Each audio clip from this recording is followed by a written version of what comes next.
हमारे ऋषियों ने धन्यो गृहस्थ आश्रम कहा।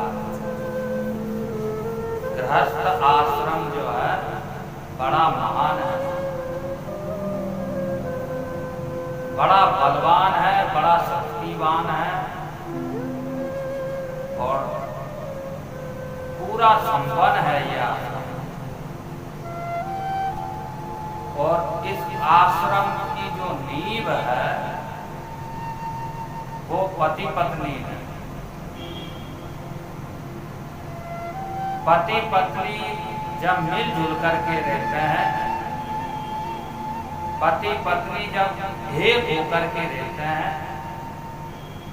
पति पत्नी एक दूसरे का सम्मान रखते हैं, सम्मान करते हैं, सम्मान देते हैं, पति पत्नी जब एक दूसरे का आदर सत्कार करते हैं, तो इस आश्रम में शांति की वर्षा होती है, सुख की वर्षा होती है, संतोष की वर्षा होती है। इस आश्रम में सदाचार, शिष्टाचार और मधुर व्यवहार की वर्षा होती है। इसलिए मैं निवेदन करूं मेरे भाई बहन, पति पत्नी एक दूसरे का ध्यान रखें, एक दूसरे का आदर करें, एक दूसरे को नीचा ना दिखाए, एक दूसरे की खामियां ना निकालें, एक दूसरे को तकलीफ ना दें। पत्नी का फर्ज है, पत्नी का धर्म है, पत्नी का दायित्व है कि वो ऐन कैन प्रकारेण अपने पति को खुश रखे। जब पति बाहर से हारा थका, परेशान होके, बाहर की टेंशनों से प्रभावित होकर के, दुखी होकर के जब घर के अंदर जाए, घर के अंदर प्रवेश कर जाए, घर के अंदर आ जाए, तो उसको सुकून मिले, आराम मिले, विश्राम मिले, उसकी थकावट मिट जाए, उसका मानसिक तनाव मिट जाए, प्रेम प्राप्त हो,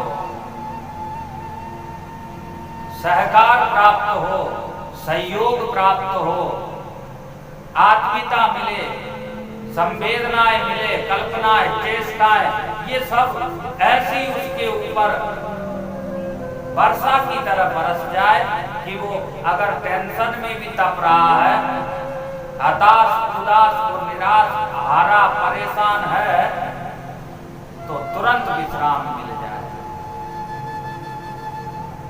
ऐसी पत्नी जिस घर में रहती है, वो घर स्वर्ग से भी सुंदर होता है, वो घर मंदिर होता है, वो घर देव घर होता है, वो घर तीर्थ जैसा होता है। आपस में जब एक दूसरे का ख्याल रखेंगे, एक दूसरे का आदर करेंगे, एक दूसरे की खामियों को, एक दूसरे की अपूर्णता को, एक दूसरे के दोषों को प्यार से, बड़ी ही सद्भावना से, बड़े ही स्नेह पूर्वक दूर करने की कोशिश करिए, ना कि नफरत करिए। नफरत करने से तो कोई भी इंसान टूट जाता है, कोई भी रिश्ता टूट जाता है, सब बर्बाद हो जाता है। इसलिए प्रेम से, प्यार से, सामंजस्य पूर्वक, स्नेह पूर्वक, ममतत्व पूर्वक, अनुराग पूर्वक, शांति पूर्वक एक दूसरे को सुधारने की कोशिश कीजिए। हम स्वयं सुधरे ऐसे तो ये हमारी जिम्मेदारी है कि हमारे अंदर कोई खामी है, कोई कमी है, कोई दोष है, कोई बुराई है, कोई निम्नता है, कोई निकृष्टता है, कोई अवांछनीयता है, कोई दुष्प्रवृत्ति है, कोई बुरी आदत है, तो हम स्वयं निकालें, उसको हम अपने अंदर से निकाल के फेंक दें। दिनों दिन धीरे धीरे हम एक दूसरे के अनुरूप बने, एक दूसरे के लिए जिए, एक दूसरे को खुश करने की योजनाएं या अवसरों की तलाश करें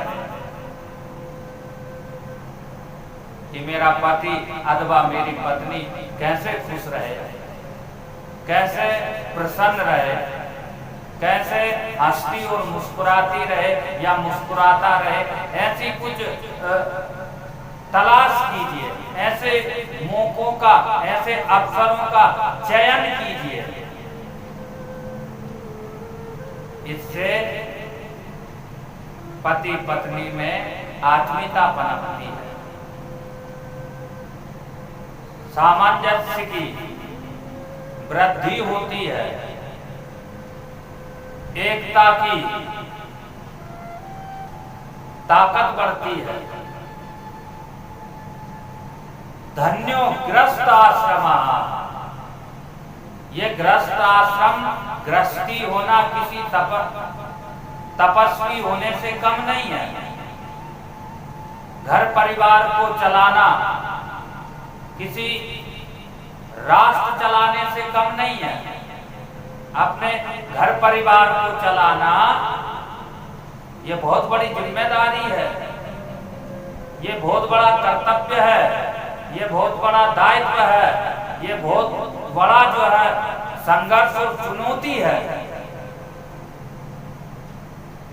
सब कुछ करते हुए, सारे कर्तव्यों को निभाते हुए प्रेम से रहे, एक दूसरे पर दोषारोपण न करें, एक दूसरे पर आक्षेप ना लगाए, एक दूसरे से नाराज ना रहे, एक दूसरे से उदास ना रहे, एक दूसरे से दूर दूर ना रहे, प्रेम से बंधे रहे, प्रेम से बंधे रहे। प्रेम की डोर में, प्रेम की जंजीर में, प्रेम के बंधन में, प्रेम के धागे में हम बंधे रहे, जुड़े रहे। यही तो प्रीति है, यही प्रेम है, यही प्यार है, यही सहकार है, यही स्नेह है, यही आत्मीयता है। इन सद्गुणों को निरंतर बढ़ाइए, इन सद्गुणों को मजबूत बनाइए।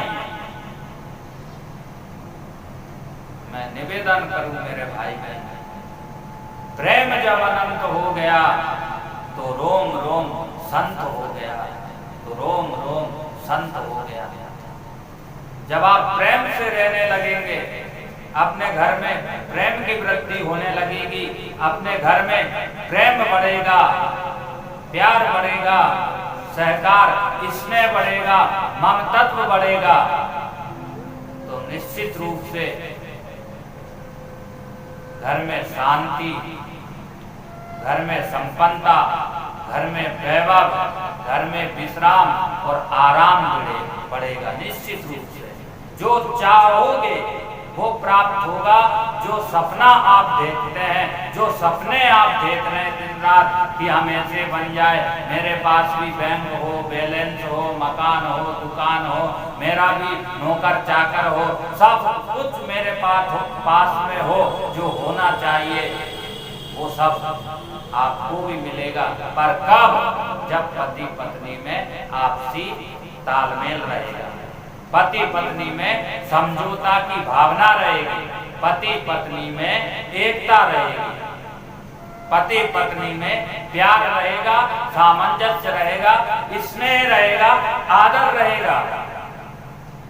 एक दूसरे के आदर करते रहेंगे, एक दूसरे का आदर करते रहेंगे तो निश्चित रूप से माँ लक्ष्मी प्रसन्न होगी। पत्नी और पति एक दूसरे से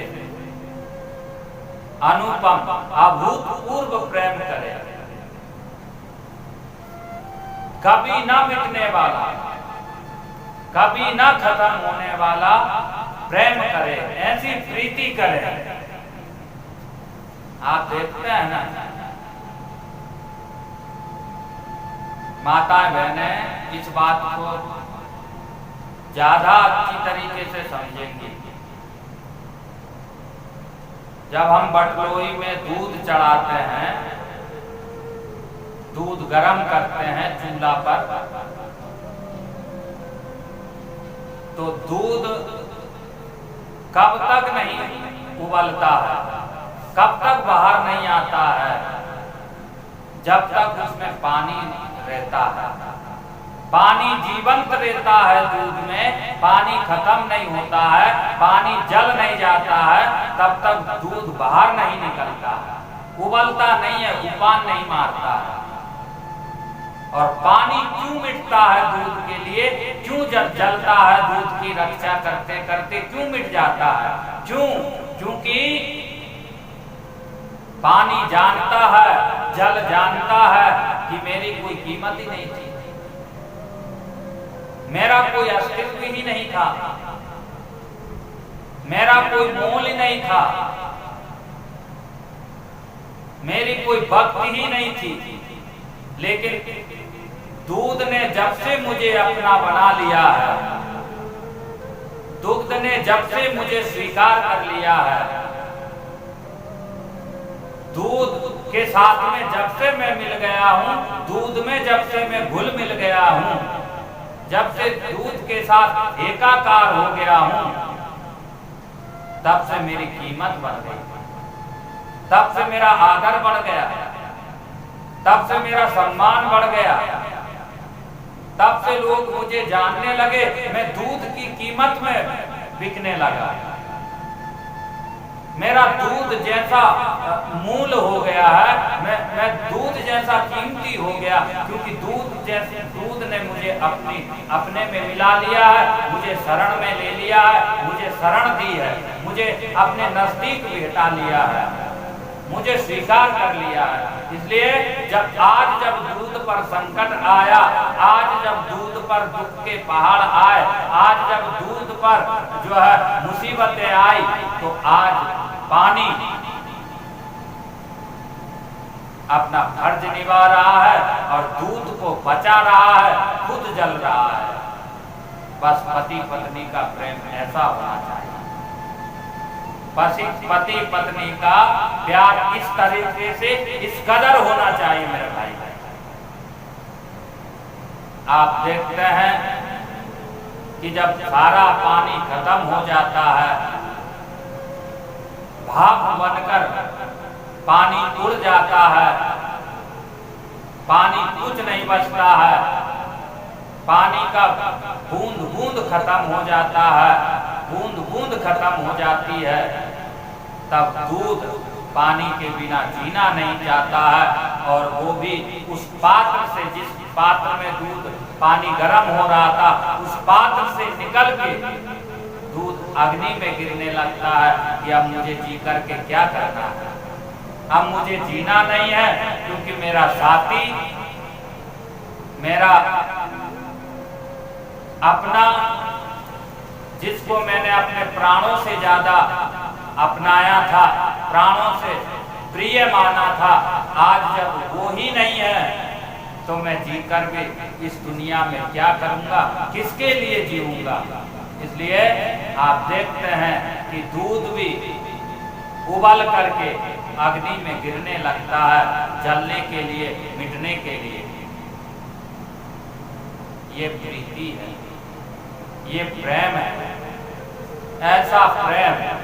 और आप देखते कि थोड़ा सा माताएं बहनें, दूध उबलता है तो उसमें पानी की बूंदें छिड़क देती, पानी की बूंदें डाल देती हाथ में लेके, तो दूध तुरंत नीचे चला जाता है, जीने की उम्मीद बढ़ जाती है, उसको एक आशा जग जाती है, जीने का मकसद मिल जाता है कि मेरा साथी मेरा जीवन साथी वापिस आ गया।